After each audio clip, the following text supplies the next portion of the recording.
Episode number 191. You are listening to the All About Breastfeeding show, and I am your host, Lori Jill Eisenstadt, Ibclc. I am taking a few weeks break, but I'm so glad that you're going to be spending today with me, listening to today's show. While I'm on break, I have a few reminders about what's happening inside the All About Breastfeeding world. I host a free Facebook group that I would love for you to join, come and participate, hang out, and connect with other breastfeeding moms. This is a place where you and other moms can learn more about breastfeeding, not only from myself, but from other group members.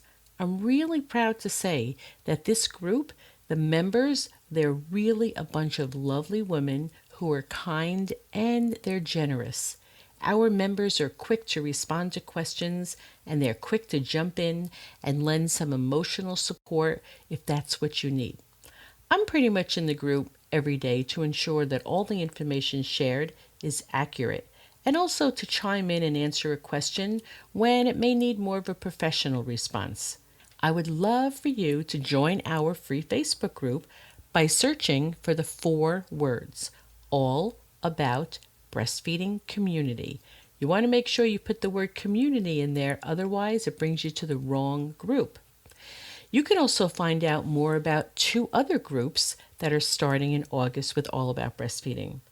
I have the Lactation Student Mastermind group, which is a group that is here to help and support lactation students who can benefit from having peer and professional support during the time they're learning to become an Ibclc. I find that when I was a student, I was kind of going at it alone as far as peers were concerned. And I speak to many students now who say the same thing. They're all wishing that they had a group of other students to be able to talk to about what they're doing as a student. I also have the Ibclc Mastermind group. This is really fabulous. It is the first group of its kind. And really what we're doing is helping and supporting IBCLCs. You're either in a private practice and or you want to build a private practice. There's lots more details about both these groups. If I've piqued your interest, if you want more details, just go to www.allaboutmothering.com and click on the link that says Student Mastermind. I'm really excited for these groups to start in August. I'm sitting in the chair now that I pumped for so long in my bedroom. And I had just done it for so long that for me to even think about pumping anywhere else in the house was just really weird to me. Like, this is my pumping chair, But I can't remember the last time I pumped. And I got up in the morning and I said, I am not doing this anymore. I just looked at my pump and said, I'm done. Like, I just hit the wall and said, I can't do it. One more time. Balloons, bazookas, boobies, bosoms, boulders, cans, hooters, knockers, melons, honkers, jugs, rack, tatas, tits, torpedoes, guns, bust, doorknobs, coconuts, and our favorite one, the girls. Welcome to the All About Breastfeeding show, where your host, Lori, highlights mothers just like yourself and goes beyond the surface questions and digs deep so they share not only their joys and happiness in their daily breastfeeding life, but also their pain and struggles and how they worked through them. Welcome to All About Breastfeeding, the place where the girls hang out. This is episode number 67, and I am your host, Lori Jill Eisenstadt, IBCLC. I have something new to share with you. I now have an All About Breastfeeding community Facebook page. You just go into Facebook and you search for All About Breastfeeding community, and I would love for you to join us. We'll be talking about the different shows that I've had on, the different speakers, and the different authors and the books. And my hope is that you will engage with each other and support each other on your breastfeeding journey. So search for me and join. On today's show, I would like to have a little warning added to it. I had a wonderful guest on today's show, and her name is Margery, and we talk about so much during the show. We talked about birth, breastfeeding, how her personal experiences led to her to become an IBCLC. We chat about newborn mothering and how great it is to join mothers groups. She shares the story of her 3 births, and I want to warn my listeners that there's a small portion where Margery talks about her 3rd birth, which was pretty intense. For some it might be scary, and it's definitely very traumatic. It is quite an emotional story, and I had tears, she had tears. I don't know if you'll hear mine. I tried to hold them back. But of course, I encourage you to listen to the whole story. However, if you feel you're in a vulnerable space, an emotional space, and it's too difficult to hear a birth story, I still want you to hear the whole show. So what I do is encourage you to listen up until about the 16-minute mark, and then fast forward until you get to the 25-minute mark so you can enjoy the rest of the show. Let's get started. My guest today is a wife and mother of 3 kids and is from Toledo, Ohio. She has been a labor and delivery nurse for 19 years. As a result of a disastrous delivery and having a baby with cleft lip and palate, she is very passionate and outspoken about breastfeeding, VBAC, reducing the cesarean section rates, especially the first one, and natural birth, even though she never had one. 3 years ago, she became an IBCLC, yay, as a result of her experiences. In her free time, and I always love when mothers say that, free time, right? Enjoys reading a lot. Margery is a self-proclaimed birth junkie. Welcome, Margery Grill, to the All About Breastfeeding show. I'm so glad you're here. Well, thank you so much for having us. It's so exciting. Yeah, you got a lot going on. It's like you have all these different deliveries, and I'm sure that you could appreciate the joke, but, nothing like having a labor and delivery nurse with all kinds of challenges, right? Oh, my gosh, it's so true. It was so true. It's almost as if you just have to have all those ones under your belt because you want to help every mom who walks in your door and have those experiences, right? Right.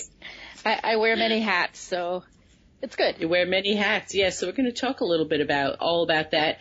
Let's begin by having you share with us a little bit of background about what life was like for you and the family you grew up in. I grew up in southern Indiana in a super, super small town, and I was one of 4 girls. I was number 2 in there.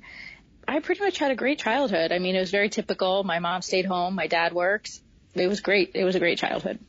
And then we moved to Toledo when I was about 16, which was like as horrific as it sounds as a teenager.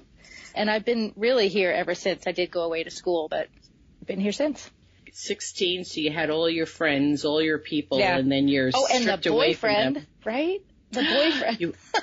Oh, my goodness. How did your parents even think they could ever get away with doing that? It was terrible.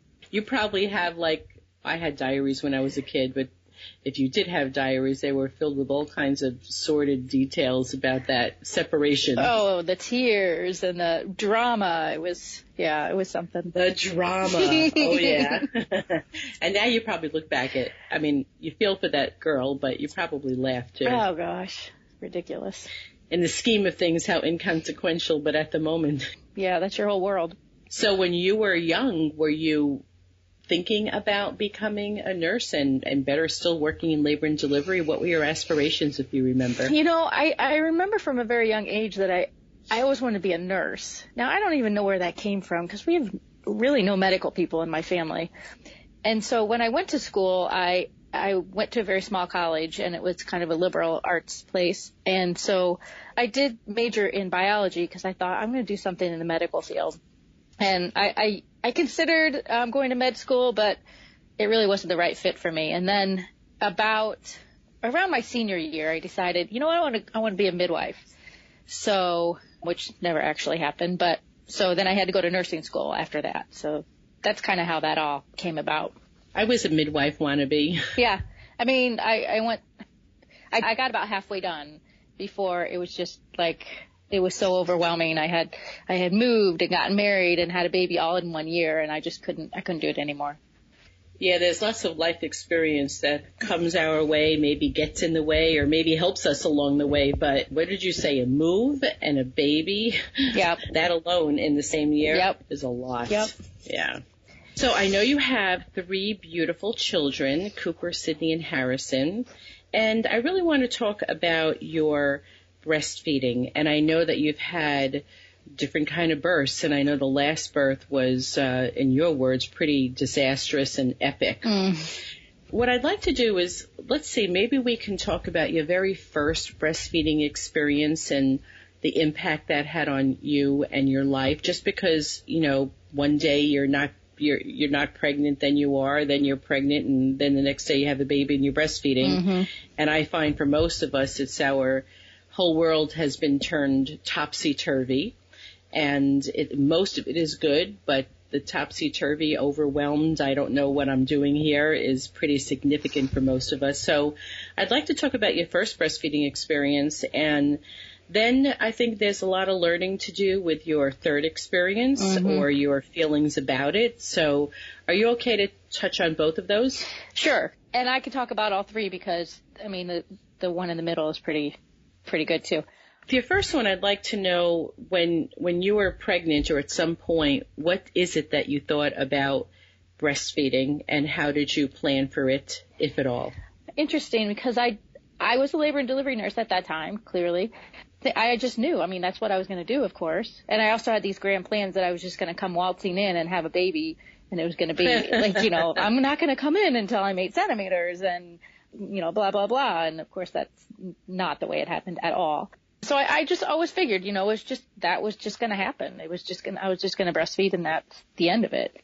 I did end up with a C-section. My water broke, and then finally did get into labor on my own, and then pushed for about 3 hours before they said this baby's not coming down. And he was little. He was 5'15", and I was just so devastated. Like, I can't believe I can't push this baby out. Especially after I learned how big he was.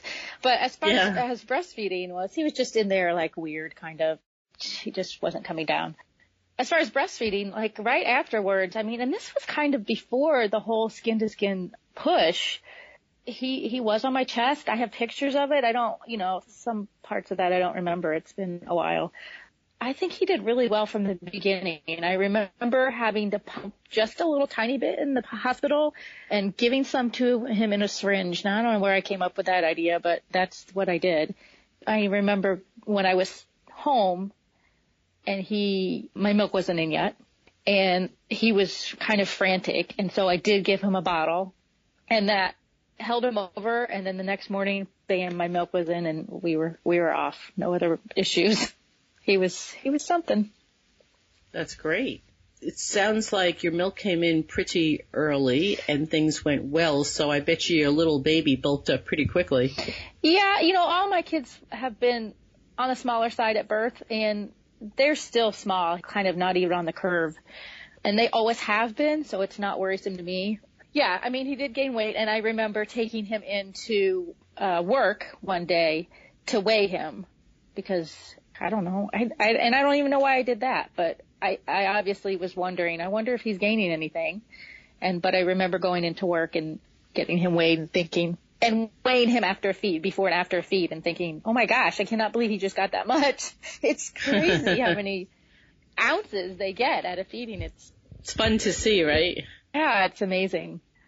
He nursed for over a year, and just about right until I got pregnant with Sydney. And he just kind of weaned himself.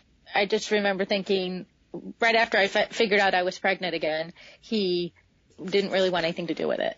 And so that's when I figured, I guess that changes things a bit. It does. It doesn't taste the same. And that's a lot. That's the supply goes down majorly, the flavor changes. Yeah. There are many reasons why some kiddos just wean at that point. They self-wean. Right. I'm curious to know, did you return to work after Cooper was born, before pregnant? Yes, I was always one of those people that said, once I have babies, I'm going to stay home with them. That's what I'm going to do. And then once I had babies, I was like, nope, I got to go back to work. And I think part of it was because we had moved and I was in a new place. I didn't really know that many people. And being home with the baby is very isolating. And I didn't get involved with my mom's group until I moved back here to Toledo. I so wish I would have figured that out at that time, but I was just trying to kind of stay afloat there for a while. Yeah, so going back to work was social support for you also, right? Yep. And I didn't work full time. I worked part time, and, the hours really worked out. As a nurse, I could kind of pick my hours, so I usually didn't go in till 3 or something, and so it was just like ideal. It was very ideal. And so with Sydney, you worked through your pregnancy part-time? I did, and I was very strongly committed to a VBAC, even though on the outside, if you look at that, I'm a terrible candidate because I couldn't push out a 5'15" baby. I did yoga. I went to the chiropractor. I was like, everything is going to be lined up. I went to a midwife that I was really happy with, and it worked out perfectly. Did you learn that while you had a C-section, did you learn that there was any good medical reason why you needed a cesarean? I don't know if there was a good medical reason. I know that he asynclitic, and in that I mean he was not coming down in an ideal way, and I really feel like that was because I was about 8 centimeters when I got an epidural, and this was like, I don't know, 1 or 2 o'clock in the morning. I was exhausted, and I laid there and slept probably 3-4 hours in the same position. And I really feel like that has a lot to do with it, which is one of the reasons that when I'm taking care of a patient in labor, I'm very cognizant of that. Like, you got to move, you got to move, you got to move. Yeah, so before when you said, you had a small baby and, were you a candidate for a VBAC, I was curious to know if there was a medical reason or there may have been just the management of the whole labor and, getting an epidural, laying in the same spot, and up and moving and upright and all that other good stuff. Yeah, and it was a place, I worked there. Yeah, but you're a mother in labor. You're not the nurse anymore. Right, yeah. Right. All right, so you had your VBAC, it sounds like. So I had a wonderful, oh my gosh, it was awesome, VBAC, in that I went into labor on my own, which is key, very key to a VBAC, and went in. And by the time because I kept saying, I don't want to go in yet, I don't want to go in yet. And my husband was like, we got to go. Like, he was starting to get nervous. Finally, when we got there, I was 10 centimeters dilated. And I can remember the nurse looking right at my face saying, Margery, you're 10 centimeters, you're 10 centimeters. And I said, great, can I get an epidural now? And then I was worried because then, I still had to push the baby out, which I've never done before. And so then I'm like, okay, I got to where I was before. Is this going to happen? And it did. And she was 1.5 pounds bigger. What position were you in when you were pushing? I was on my side finally. Your midwife was there? She was there, yep. And great. Yeah, the whole time I was watching the mirror like, I can't believe I'm pushing her out. I can't believe I'm pushing her. And I didn't even know what I was having either. And so when she came out, I was even more, I'll never forget it. Very exciting. Mm-hmm. Are you now in the hospital where you were working at the time? So this is a different hospital now. I was in Dayton now. Very excellent. Mm-hmm. Breastfeeding with Sydney went well? Oh yeah, she latched right on. It was, yeah, she was wonderful. She has never really had any issues with her. She kind of came out chunky and she stayed that way. She's probably one of the smallest in her class right now, but I'm not a big person. Neither is my husband. Let's see, 4 years in between Sydney and Harrison. So she self-weaned herself also? Yeah, she did. You're like, yeah. I can remember being like, no, I don't want you to be done. I know, when you're not ready, it's sad. But it's interesting because, people who don't really understand the whole breastfeeding thing and understand kiddos who are nursing past 6 months, they almost think like we're making them nurse. And any breastfeeding mother knows you cannot make a baby breastfeed if they do not want to breastfeed. Yeah, like, come on. I did that to my son. I was like, come on, sit down. Come sit on mommy's lap. Come on, let's go. Come over here. And yeah, you just can't make them. I don't know how you felt, but there were many, many months of every time I sat down, I was like a magnet. Sitting down and it's time to nurse. And then there just comes a point where it's the polar opposite and you're sitting down and they just want to climb up and get going. Yeah. No, you cannot nurse. I have a good book to read. I know. Exactly. So now you come into your third pregnancy, and wowie zowie, did you have a totally different experience here? Yeah, it was something.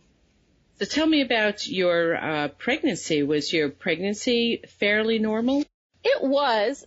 I had an ultrasound at 20 weeks. With other babies, I only had one ultrasound because it's all I needed. And so my first ultrasound, they found the cleft lip and palate on him.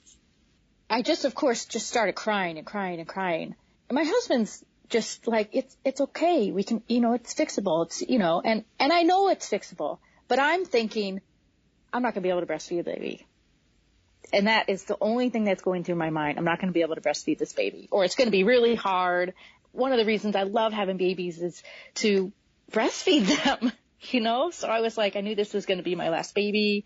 I was devastated. I came right home. I Googled everything you could possibly Google about breastfeeding with a cleft lip, and I just cried and cried and cried, and I had to grieve it for a long time. I really think it took me, even after he was born, it took me probably a year to just get over that. Like, this is not going to happen the way I want it to happen.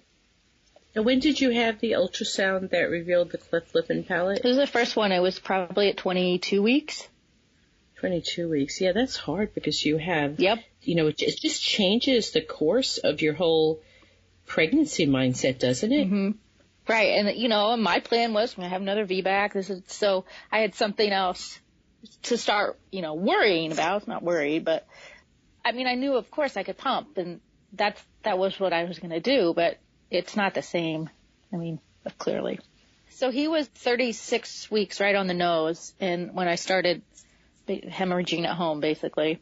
And it was really bad. It was really bad. It was one of those where I told my husband, you just got to get me in the car. You got to get me in the car because I'm bleeding so bad. And if you call an ambulance, it's going to, and we always joke about in labor and delivery, because the only people who call ambulances to come to get you are the people who are contracting every half an hour or so. It's like not appropriate use of an ambulance. You're home and your husband's home, Mm-hmm. and your other kids are home. Mm-hmm. And Yep. you just start bleeding? Yep. Did you know what was happening? No. I didn't know. And I was like, why am I bleeding so much? Why am I bleeding so much? And my husband said, just get me the car. Just get me the car. Because I knew if you call the squad and it takes them however long to get there. And I was just panicking because I'm like, I am 15 minutes away from a hospital, Yeah, like just get me in the car. Yeah, right? just get me in the car. And I think I was on the toilet at that point, and blood, just clots and blood's coming out and coming out. And I stood up. And I felt immediately dizzy, like I had lost that much blood already. And I thought, oh, no. And I said, you better call the squad. And he said, that's good. I already did. Yeah, they took me in. And, I called my mom. Mom, come over right now. I called I called the charge nurse. I had worked that day. I had just been home for a couple hours. Oh, my goodness. And so they were all ready for me, which is, I can't even stress how important that was to me to be able to deliver at a place, especially in a situation like that I knew everybody and knew they were, really doing their best for me. Now, were you with midwives or? I went to a midwife practice that they didn't come to the hospital I worked at. They went to like a smaller hospital. But as soon as they got the ultrasound report that he had a cleft lip, then we said, well, you know what, we need to go to Toledo Hospital because that's the best NICU. So they kind of changed it over there, which meant that their attending doctor had to come attend my birth because they didn't really come over there for that. And I was like, oh, well, he wasn't my favorite, but, whatever. I'm going to come in, I'm going to have a baby, and he's going to deliver it, and that, that'll be the end of it. And it's fine. And what are you telling your husband at this point? Because you at this point, the RN of you, I'm sure, is kicking in, yeah. And you might have knowledge of what the possibilities might be, but then you also have the hopeful mother to be in labor, hoping you're going to get the birth that you want. So right. What is the conversation between you and your husband like? If you were to meet him, he's very positive. He's not a pessimist in any way. And so he just kept saying, it's going to be okay. It's going to be okay. We're going to get to the hospital. It's going to be okay. Everything's going to be okay. That's how he is.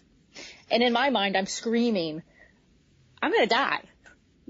I'm just, I can't say that to him because, he'd be like, nah, you're fine. You're fine. But I was really, really scared. So we go to the hospital, I'm still bleeding. The doctor gets there. He breaks my water. We didn't go to have a C-section immediately, which in hindsight, I don't know. That probably was what I needed. But he said, let's just get this baby out, which was okay, fine, great. And so then I said, I'm going to get an epidural because I had already lost so much blood. I wasn't feeling good. My blood pressure was not great. The baby's heart rate was okay. It was still okay, which was what I was concerned about. And then I got an epidural, and then it just kind of went all downhill because when you get an epidural, your blood pressure decreases, and mine, I just didn't have enough volume in me to sustain that. So that's when it started getting really hazy for me. I remember a lot of, I don't feel good. And my mom, who has never seen any of our births, she has 12 grandchildren. She hasn't seen anybody's birth, but she came to see that one because she was worried about me, right? My dad came over, and then my mom came to the hospital. And later on, she said, I didn't see how much you were bleeding, but I could hear how much you were bleeding because it was like on the floor like a faucet. Wow. And so this is the birth that she comes to, right? So it's good that she stuck it out because that's pretty traumatic for her, I'm sure. Yeah. He basically pulled the baby out. And so, Harrison was okay. And then he was trying to get my placenta out, trying to get the placenta out. And he was pulling really hard. And then apparently my uterus came out. And everything that could happen happened to me, which means it was inverted because my placenta was attached. So it ends up that I had an accreta, which means that the placenta is growing into the uterus, which we didn't know.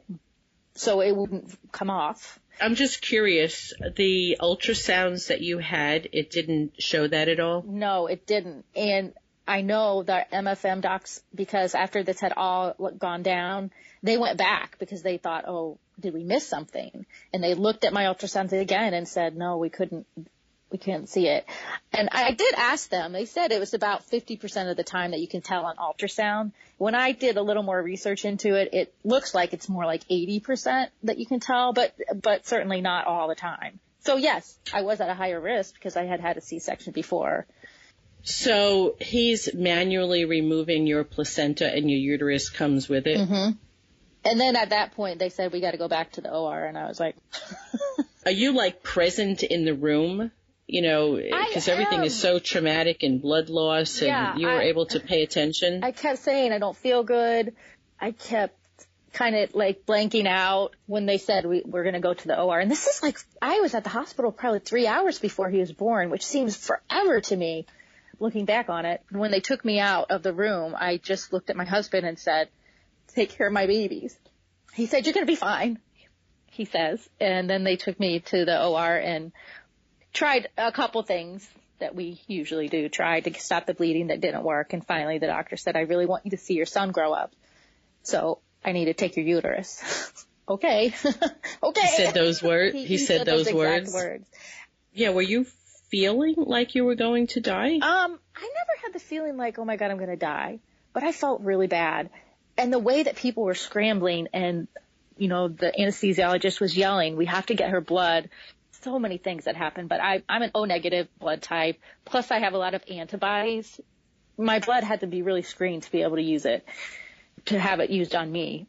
But at some point I remember anesthesia just screaming, you have to get blood up here. She's going to die if you don't. And me looking at our CRNA, who, I work with all the time, and looking at her and saying, please don't let me die. And her saying at some point they were trying to get some sort of line on me. And she said, does she have a pulse? And I'm sitting there looking at her like, I'm looking at you. Of course I have a pulse, but apparently I wasn't there.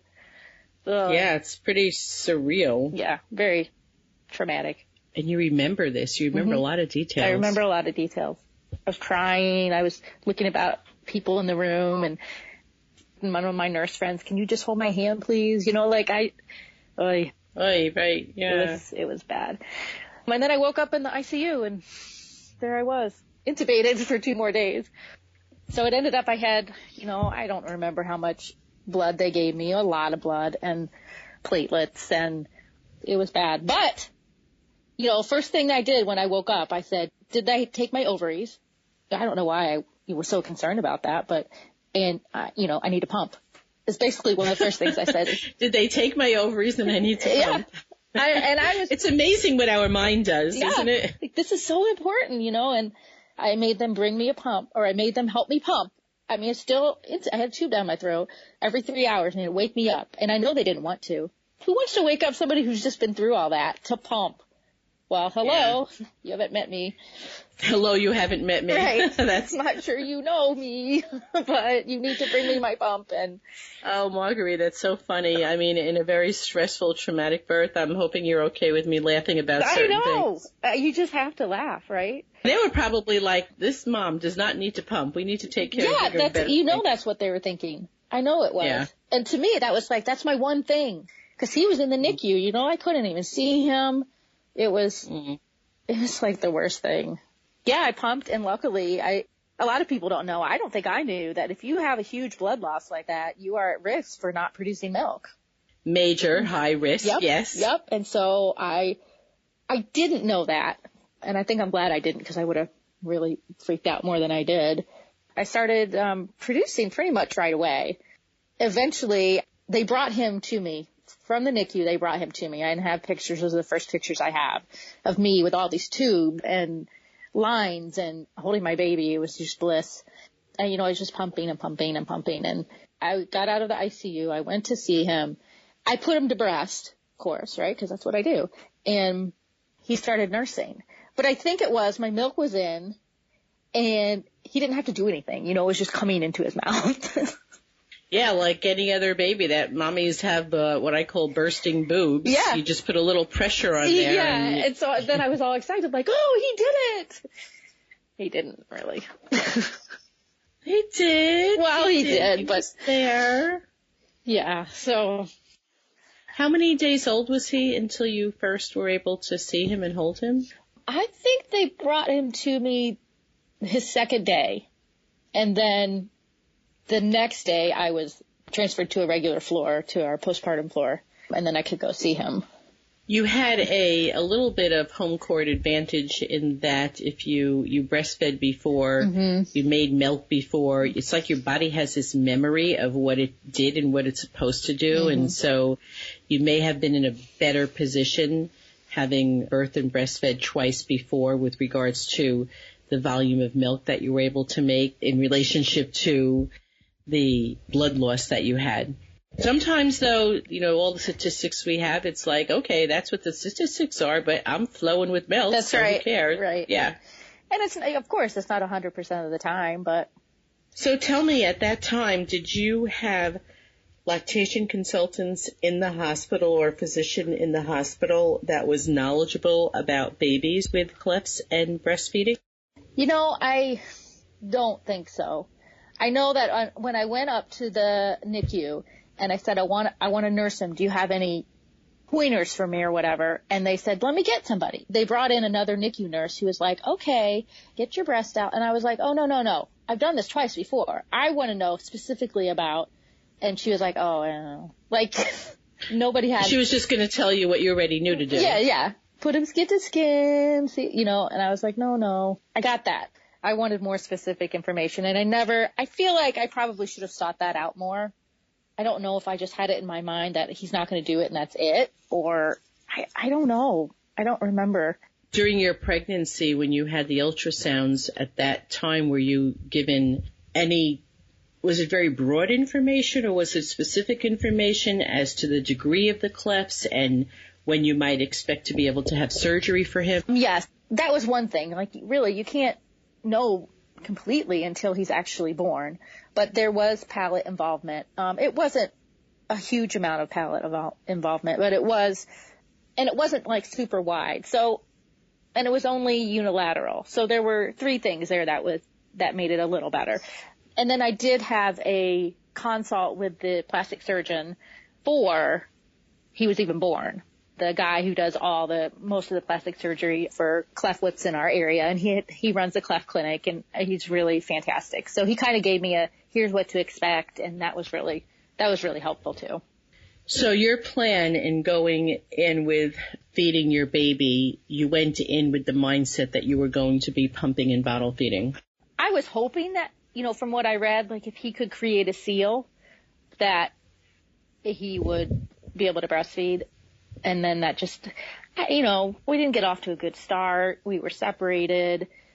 And when he finally was home with me, I can remember, I would always try and put him to breast first, always. At 3:00 in the morning when you're when you're tired, and I was still recovering, obviously, and, I had a lot going on. I had 2 other children. And so he just never did very well. And so And you have to feed your baby, right? Right. And he was little. I mean, he was my smallest one. He was 5'10" when he was born. Actually, 5'10" at 36 weeks. Mm-hmm. Is pretty darn good. Yeah. I mean, it's okay. Like I said, I have small babies. So he gained well. So I ended up just pumping. I mean, that was my life. Taking a little break to let you know about the new Mother Survival Guide, Practical Tips for the 4th Trimester. I wrote this book in response to all the moms that I have worked with who express just how difficult postpartum life can really be. It takes many of us by shock, and a lot of us say, I really wish I would have known more how to prepare for this stage. Well, the new Mother Survival Guide, Practical Tips for the 4th Trimester, does just that. It is filled with lots of great tips on preparing and getting yourself organized for the first 12 weeks at home with a new baby. I've taken what many of us experienced moms have learned along the way and put it into a book that is easy to read and focused just on this subject. There's no need to wade through tons of other new parenting information just to get the goods on surviving those first 12 weeks. This book is like one big cheat sheet that I wished I had when I was pregnant the first time. I know I sure could have used help organizing myself during pregnancy so that my postpartum time would have been much smoother. I didn't know what I didn't know. Between my personal experiences and all the years as a childbirth educator and also my work as a birth and a postpartum doula, I've realized that many parents just have not put much thought into how they were going to handle, let's say, all of the chores that still need to be done in their everyday life after they've had a baby. There's the shopping and cooking and cleaning. There's inside cleaning and outside yard work. Pets still need to be cared for, walked, bills still need to be paid. And I find that many people, they're counting on them feeling pretty good and their significant other being able to really help them out a lot with all of these chores. But you know what? There's no backup plan frequently for, like, what if you give birth early and the people you planned, your mom, grandmom, aunt, sister, your helpers can't get here to help you with what you planned on them doing, perhaps for a few weeks. There's no backup plan to help your exhausted significant other who's trying to do everything and also lacking sleep. You've not prepared for the baby coming early, for possibly needing to spend time in the NICU, a possible cesarean section for you, or perhaps for your partner to get sick right after you had your baby. This is all real life stuff that happens more frequently than you will know. The new Mother Survival Guide helps you put a plan in place, and it covers all of these scenarios and much more. To get your book, just go to www.allaboutmothering.com/4th, FOURTH, dash trimester, TRIMESTER, dash ebook. That is allaboutmothering.com/4th, dash trimester, dash ebook. I really hope that you enjoy the show today.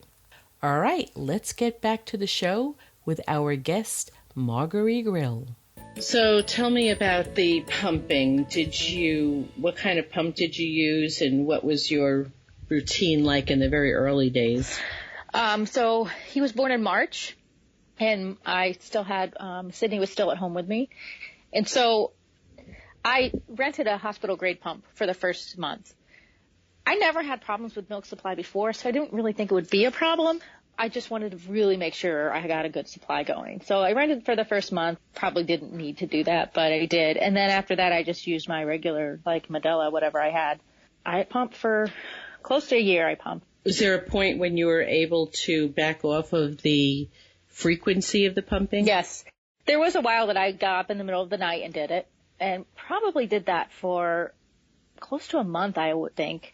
And then I stopped doing the middle of the night thing, and then gradually just would drop a pump every now and then. But I was pretty consistent with it. I mean, I would take that pump everywhere. I was pumping everywhere. I mean, I was at baseball games and pumping, and I can remember going to Mother Center, a meeting, I think it was a leadership meeting or something, and I'm in the background, wah, wah, wah, oh, Margery's here. I had to feed my baby, and he needed that milk, so. What are some of even just one of your best pumping tip that you could pass on to an exclusively pumping mama? Oh my goodness. When so as a lactation consultant now, when I go in, people say, I'm just going to pump and feed, and I say, really? It's not what you want to start off doing if you don't have to. I did that, and it was not fun. But I always was like, those pumping bras, where with the the holes in them. Yeah, that you get to be hands-free. Yeah, I always thought, oh, those are the dumbest things. Why do you need those? And then I was like, this is the best thing ever! Yeah. Because I could actually, hold him while I was doing that. Or drive? I'm sure you drove while pumping. I didn't. Oh, you didn't? No, I never did that. Oh, my goodness. No, I didn't. I pumped when other people were driving. When I talk about that to moms, almost all are like, they're just looking at me like weird, and then I'm like, just give it a try. Just give it a try. And yeah. Almost always moms are like, I am so glad you kind of pushed me into just giving it a try, because I just, like you say about the hands-free bra, moms say, I just don't know how I could ever how I could ever keep doing this if I didn't pump while I drove. Yeah. And I have one mom who, she needed it so bad. She had 4 other kids, long story, but she just she could not breastfeed her 5th. She had to exclusively pump. And she ran around all day doing errands, she was a homeschool mom in the morning. And so I said, and she was, going crazy with it. And I kept saying, just try. And she's like, she built up all these fears. Well, what if something happens and I get into an accident? Do they have laws against pumping it? And all this stuff. And what about the other kids? And what if I get distracted? So one day I said to her, and her baby was about 2 months old, and I said, take a half hour and put all your kids in the car and take the pump, get the hands-free bra, set yourself up, but don't go on a long car ride. Be in the car for a half hour, but just keep driving circles around a 3 or 4 mile square around your neighborhood, and just put the pump on and just see how it feels. And she this is about 3 years ago, and she texted me, and she was as excited about that as you were about the pump bra. She's like, oh my goodness, I can't believe I haven't done this before. She just swears that that's the way that she survives. So everybody has a way of surviving and making better as best as you can the exclusive pumping. So for you, a big thing was the hands-free bra. Right. And I had it I'm sitting in the chair now that I pumped for so long in my bedroom. And I had just done it for so long that for me to even think about pumping anywhere else in the house was just really weird to me. This is my pumping chair, That's your pumping chair. But my pump. You think you'll ever get rid of that pumping chair? You can probably be attached to it forever. Probably not. I know I had a big lazy boy chair that I spent after my first pregnancy. I got it during my second pregnancy, and that's how I slept half the time. Yeah. It was one of those lazy boy chairs that go all the way back, and so I spent pregnancy time and untold endless hours nursing babies in that chair, and we had it for another 20 years, way after we should have gotten rid of it. Yep. And about 2 years ago, I finally got rid of it. It was in such poor shape, but it was there were some things like the baby's clothes, one of the special things, or I took apart one of their diaper bags and I just saved a portion of it. There were some things that we can, but there was no way to save a chair forever. Right. So, but I know that attachment to it. Very much. I don't know if that's a good thing or not. But I can remember the last time I pumped, and I got up in the morning and I said, I am not doing this anymore. I just looked at my pump and said, I'm done. I just hit the wall and said, I can't do it. One more time. Did you have a stash built? Yes. And he was eating solids by then. He had certain. And how is Harrison doing now? He's great. It's great. He had a surgery when he was about 3 months old for the lip closure. And then at a year, he had the palate done. He's got at least one more major surgery probably in the next 3 years. He's doing really well. And you found surgeons close to your home? Yep. We have a really great one right here in Toledo. So I was very happy with him. So what advice would you give a mother who finds out during her pregnancy that she may not be able to breastfeed her baby, or just getting a heads up that it's going to be a huge challenge? Get a hold of the lactation consultants in your town or wherever it may be. Maybe have a consult with them beforehand. That would probably really be helpful. The one thing that was really helpful for me when I found out that I was going to have this baby that had special problems is most counties, I got connected up with our Help Me Grow program, which is called different things in different counties. But, I mean, they're kind of responsible from birth till 3 for, everything. So I was set up with a counselor or a case manager, I guess it was, and she would come out to see us. And he got speech. I mean, it was all through the state, it was all through the county. And so he got all these things free until he was 3. And they were a super resource that I just cannot say enough about. And I know that most people, when they think about that, think, oh, it's for low income people that's part of their mission. It is for, babies that come into the world that have, certain needs. Yeah, and I know quite a few moms who are connected to organizations like that, and it is really a full package of getting various help for your baby, not just in one area. And you're just thrown into a whole new world. If you have your first baby who has some particular special needs and you're just thrown into that world, or if you have a couple of kids that you haven't had to deal with similar problems and now you're thrown into the world. Yeah. I don't know that it's better or worse, but I just know that moms definitely need to get connected where they can have a whole village helping them with different needs for your baby. For sure. And coming to your home is fabulous. Yes. I can remember when I first got, I came home from that ultrasound, just crying, and immediately went on to, I think it was Mother Center, and put on there, hey, I just had an ultrasound. This is what happened. Does anybody have any resources? Or, I just put it out there right away because I knew this was going to be, I just needed support. I needed help. And that was really helpful. So I love Mother Center. So you probably got some feedback, maybe in another mom or two who had been dealing with several issues, or maybe at least knew the resources and places for you to go to. Yep. Some people said, gosh, you didn't even have time to process that before you're telling everybody. I'm like, well, that's part of how I'm processing it. But also, why wouldn't you reach out to, why keep it to yourself for that whole time and make yourself just miserable with the what ifs and the everything?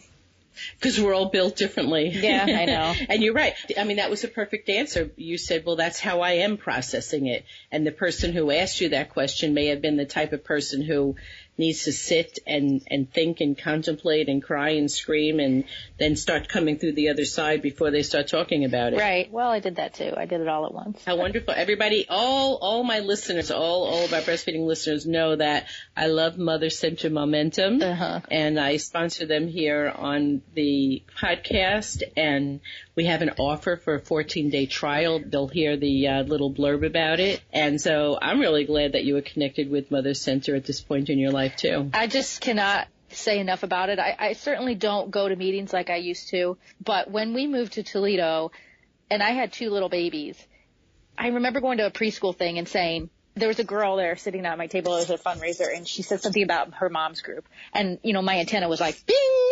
What did you say about a mom's group? And so I made her tell me about it.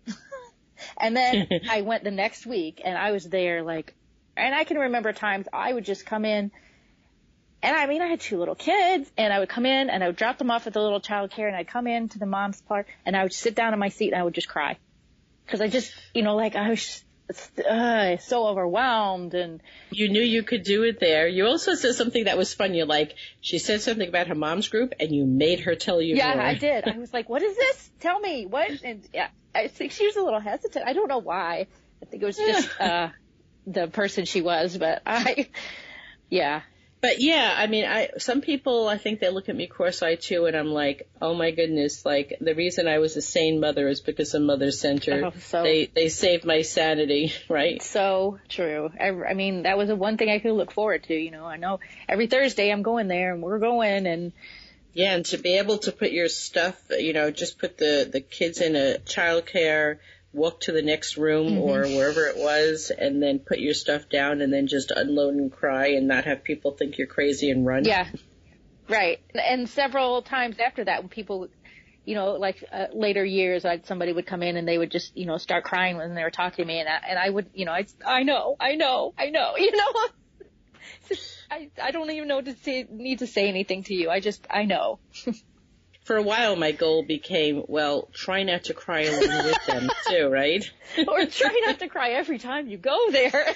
I try not to cry. Yeah, like, wouldn't that be nice to just sit down and with a smile on my face, right? Oh, my goodness. But some of my best friends I've made from that time in my life.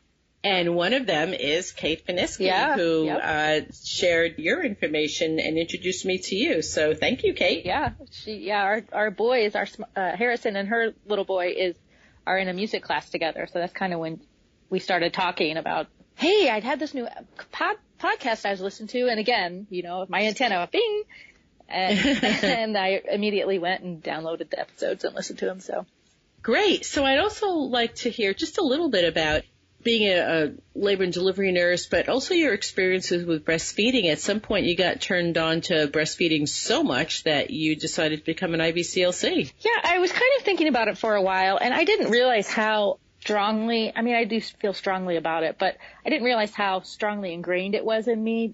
I recently was talking to a friend of mine that I went to nursing, or I lived with her when I was in nursing school, and she said she just had her first baby, and she said, I can remember you were in nursing school talking about breastfeeding. And I was like, really?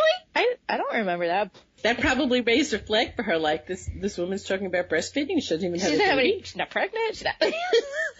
Yeah, I don't know. I think part of it was Harrison's birth and just going through that whole emotional thing. A lot of people would have said, okay, I can't breastfeed. Okay, that's it. But for me, it was so much more than that. It was so psychologically damaging to me. I don't know, because that was so important to me. I've just always been really interested in it. And I said, you know what, I'm going to do this. A per diem position opened at the hospital I work at, and they hired me, but I didn't have my IBCLC yet. And so they hired me with they said you need to get your credentials by a year from now. So that's what I did.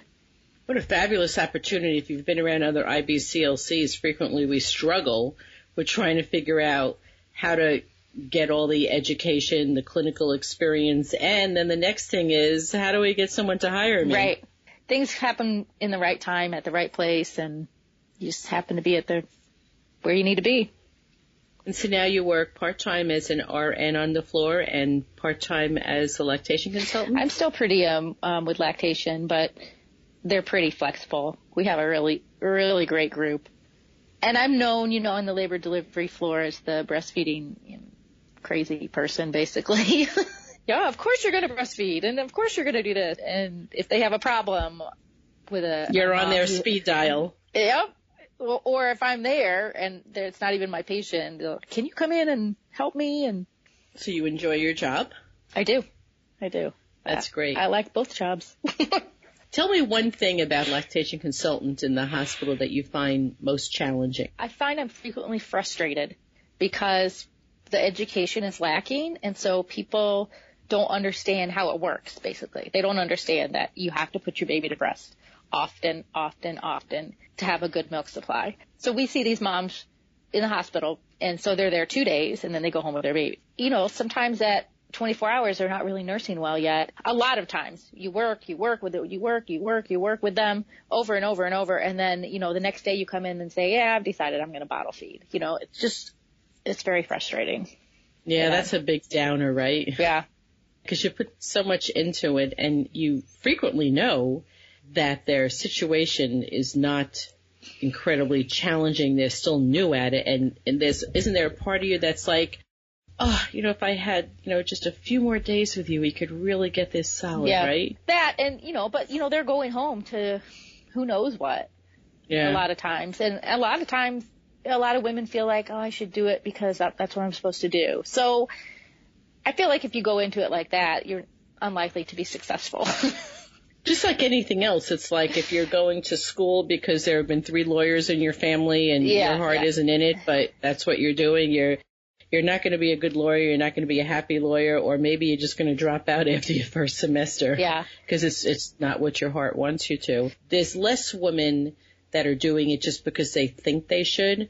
And while that does happen, but there are more women who are starting off breastfeeding because they really want everything that breastfeeding can be for them. They want the touch, they want the benefits, health benefits for them, they want it for their baby, they want it for the cuddling. There's so much that they want from it, but those first few days when they're a struggle, I don't know in your experience, but in my experience, there's a huge drop off if things are a little tough in the first 2 or 3 days. Yep. By the end of the 2 weeks, they're done. Yep. Yeah, our numbers really go south somewhere around that 2-week mark. But you're in there in the trenches doing your absolute best. And, that's what I always say. I'm like, I am here for you. If this is something you want to do, we are going to work on it until you feel like it's going well, and then you don't need me anymore. Right. But if it's not something that you really want to do, then that's okay too. And you'll just, basically just kind of go to the next mom and put your energy into her because but that's, you said something before, like we don't go home with them, right? Yeah. But it's so frustrating because why wouldn't you do the best thing for your baby? Why wouldn't you? I don't understand that. Why wouldn't you at least attempt it? Yeah, it's really hard. And I think it's sometimes, here's the thing is also, and you, my goodness, have been through a lot. And so you've earned every right to even think that even more so than the next person. Like, why wouldn't you? Yeah. But I think what happens is, I've run hundreds of thousands of postpartum groups over the years, and what some mothers say is I was literally at my worst physically and emotionally. And if you had asked me 6 months later when I was back in my own body, back to myself, I wasn't sleep deprived, I wasn't so hormonal, I wasn't so overwhelmed with the shock of becoming a mom, like now I could take on this important skill of learning how to breastfeed. So it's like, just give me 3 months. Yeah, it almost is like kind of a trick of nature. Like it's like the worst time to learn one of the most important skills you will ever need to learn if you're planning on breastfeeding your baby. And we're not in the best environment. We're not feeling our best physically, emotionally. We have all these strangers around us, or even if we're in our own home, there's just so much about all of a sudden being a mother that is foreign to us. And I think that definitely plays a part in the, you know what, I just can't do this anymore. Well, I agree, Lori, but I also feel like that's where we're just missing a part of that. That education could be done beforehand, just saying, you know what, this is going to be hard. It's going to be hard, but this is important, and this is why it's important, and this is like the basics of what you can do. I feel strongly about that. I think that people who come to our breastfeeding classes, I teach classes as well, I think they really benefit from that. So, like I teach breastfeeding classes, and about 5 minutes into the class, I'm literally saying, I know this might sound like I'm a Debbie Downer. That's my favorite saying. Yeah. But I don't need to talk to you an hour to an hour and a half about all the wonderful benefits of breastfeeding. Right. You're well educated. You know that. And you're saying, I want to breastfeed, and you're taking the time, energy, money, and you're attending the class. What I want you to know is that if it goes really easy for you, then you're a sleep-deprived mom who's somewhat hormonal, and you'll have questions about breastfeeding. But if you're having problems, that's all the information I want to teach you. I want to talk to you about the most common problems that happen in that first 3 to 4 days to 7 days, how to figure out that you are having a problem, what to do about it on your own, and if you cannot, then here's the resources, and make that call much sooner than later. So I give them the tips, I talk about your baby shouldn't be sleeping at the breast. I think you're a lot like me. You're giving them the tools. Like, you're not saying this is all so beautiful and wonderful. Like, everybody, we already know that, and you will get to that. But classes, I think, are really for people to understand what the most common hiccups are along the way. And that what is normal? Like, how do you know that you're giving your baby enough milk? I mean, I get that. Right. That's especially as a first-time mom. How do you know? That's scary. But right, and that's all about, like, when I talk about prevention, it's talking about what's normal and what's not. And so in the business of talking about the hard times that some moms have, we're also saying, well, that shouldn't be, because your baby should be outputting this, your baby should be, and then go through the whole litany. So I think you're right. We're missing huge opportunities for education. There's lots of breastfeeding mismanagement, and anybody who knows me, one of my jokes is, I have a couple of jokes and mantras, but one of them is, if I had Oprah's money, I would make sure that every mom who plans on breastfeeding takes a very excellent class beforehand, gets connected to the right people, and has someone seeing her day 1, day 2, day 3, day 4, day 5, day 6, day 7. Right, like in Europe. And yes, and when you're seen each and every day, and you can be with moms working out any of the challenges that they have, that certainly some are much bigger than others, but a majority are all easily workable with the right person and the right plan in that first 7 days, and then you can be off and running. And I think it's all mixed together, because we have, a huge infant mortality rate in this country. We have a huge maternal mortality rate in this country. And I think, all of that can be related to it too. How do we best help our moms? How do we best serve them? Best thing for the babies, so the babies can be less sick and less unhealthy. And I mean, it's all part of it. And I'll just end with one of the things that I've been telling moms is that when they're like, well, the pediatrician said it's okay if it doesn't work out, right? And they go to the whole formula thing, or, what's become more popular and almost seems more acceptable, it's okay if it doesn't work out. You can always pump and bottle feed so your baby can get your milk. And I talk to moms about, this is another thing we can go on forever about, but that you're breastfeeding, there's so much more to your baby actually getting your milk, because you can do that in a bottle, but there's many other benefits to the actual art of putting your baby to the breast. And, what I say to moms is what I want our physicians to do is say, this isn't working. Man, you got to get help. Here's a script to a lactation consultant. Here's a script to a group. Here's a a sense of urgency. Like, oh my goodness, like you have bow legs or hip dysplasia or torticollis or flathead or whatever. Cleft lip. Yeah, like there's a sense of urgency that I want our physicians to have with mothers who want to breastfeed, who are having difficulties. I want them to say that's the top priority. We have to figure this out now. If you need to supplement, well, you're going to supplement, and that's okay. That's what you need to do. But we are going to work on fixing breastfeeding too. Yeah. And I just feel like we don't have that sense of urgency, like it's a big health problem. And I really want to bring that sense of urgency into the practices. Right. I wish we could have lactation consultants in the pediatrician practices, because I think that would be really helpful, especially around here.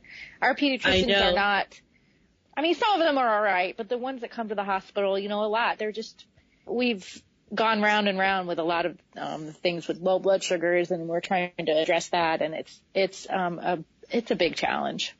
Yeah, there are some pediatric practices who do have a lactation consultant, Ibclc, in their office, and I love Yeah, that. of course.